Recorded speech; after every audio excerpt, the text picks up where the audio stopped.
Hello, welcome or welcome back. In today's Jiu-Jitsu commentary, we are going to go over some principles of Jiu-Jitsu, and I am rolling with a black belt. This move is called a club and catch. I learned from wrestling.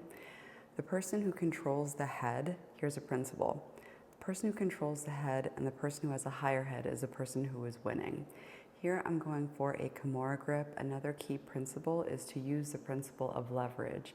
The leverage for this takedown was the Kimura grip. However, in order to escape the Kimura grip, there's an elbow slip. So because the elbow was slipped out of that leverage point, the leverage point no longer worked. So instead of him going all the way over to his back, he was able to slip the elbow, and that elbow post on the far side is what stopped his weight from being transferred all the way over and me getting top position. So essentially I pulled half guard, which is much better than pulling side control. Here he posts on my knee to hop over to get mount. Now here is a principle for any type of bottom escape. Begin working the escape as soon as possible. And here, this is very interesting. If you look at his wrist control, this is what allowed him to counter my escape and transition into a knee slide. You see, I capture his leg, and typically I'm able to hip out and get control of the leg and come up on a single. But because of that wrist control, here's another. Look at this overhook. This overhook prevents me taking back control. And typically to counter this, you limp arm out. But he had this like 2-on-1 Russian tie that I was like, I couldn't be limp enough to escape that one. Here, I'm going for a rolling knee bar. But in order to get the rolling knee bar, you have to see their knee between yours, and I also needed my right arm. And right now, my right arm is being Kimura'd behind my back. Like, police officers, take note. It felt like I was being arrested. Like, stop resisting. I'm not resisting. So that was a good finish.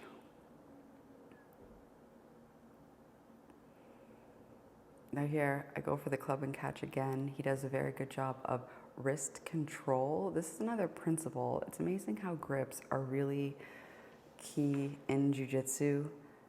Now look at this. Look at this. Look at him popping and weaving. So I can't even get a club grip to catch his head. And here he goes for a takedown, and from the takedown, he blocks my ankle, because when you have a head and arm between your legs, you have a triangle no matter what orientation. And here he's trying to go for a double leg from the ground. And we're out of frame, so we go back in frame. And I start in a butterfly guard with an overhook. And the key here, anytime that, here's a principle of Jiu-Jitsu, is hip control, right? So you have to have something blocking their hips. Here it's a shin, and then I go for my right leg to post on his hip in order to progress from my game with the overhook. And he's trying to, you see, look at that.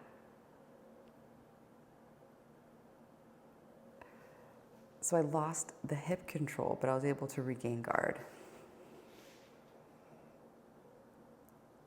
Here, his goal is to break my closed guard, to open my closed guard. And the game that I'm trying to do right now is to get an overhook to go across his body, and then you can get a scissor guard and back access. But he is doing a great job of keeping centered. If you're ever inside somebody's guard, one principle is to keep centered, because if you allow them to make angles, you allow them to get attacks.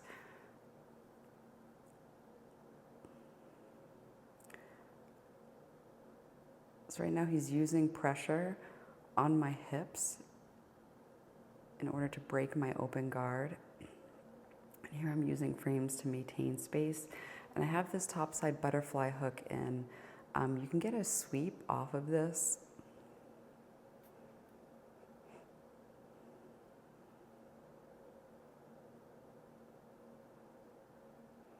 but he does a very good job of timing it and stepping over.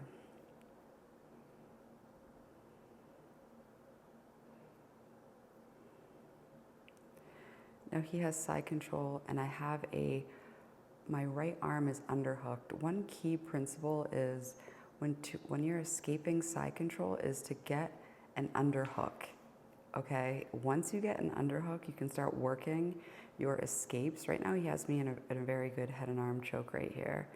This is very nice. In order to defend against this choke, I'm first going for the grip, because if I can release and separate his hands, then I've peeled the choke off.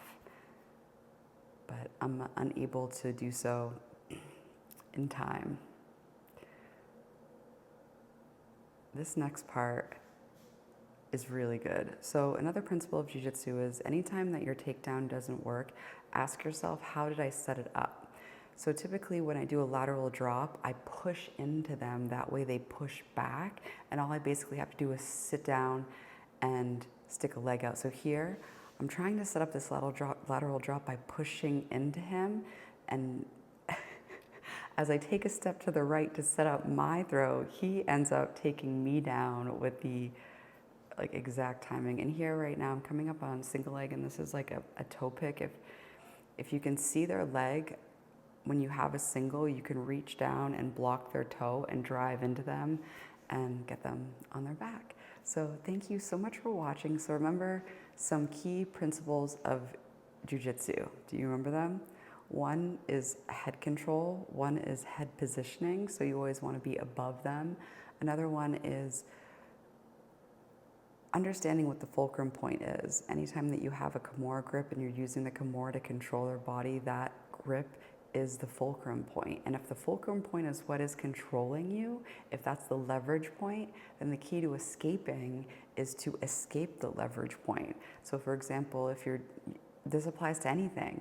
So if somebody has a Kimura trap on you and that's a leverage point, what is the solution? The solution would be the elbow slip, exactly what we saw in the takedown that was so cleverly thwarted.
so much for watching.